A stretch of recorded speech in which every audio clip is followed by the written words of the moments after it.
Kaitseliidu Põhja-maakaitseringkond korraldas Kaitseväe keskpolügoonil maakaitsepataljoni õppuse Hunt, mille raames harjutati Põhja-maakaitseringkonna staabioperatsioonide juhtimist, üksuste lahingvalmiduse saavutamist ja püstitatud ülesannete täitmist.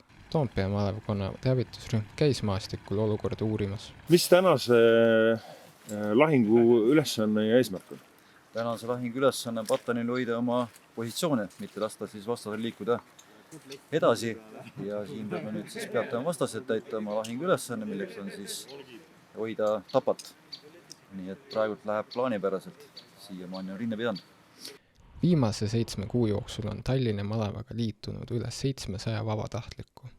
Õppusele tuli kohale pataljoni sõjaaja koosseisust 90% kutsututest ja reservväelastena tuli kohale 74%. Ringkonnaülema sõnul on see väga hea tulemus. Need välja tulnud mehed võtavad asja tõsisemalt ja juba see, et nad tulevad välja, teha endale asjad selgeks paremini, harjutada mütsu kokku, olla valmis Eestit kaitsma, see ongi õige asi, mida nad teevad ja selles suhtes on see õppus ka osa meie lahinguvalmiduse kontrollist. Et me oleme selleks valmis.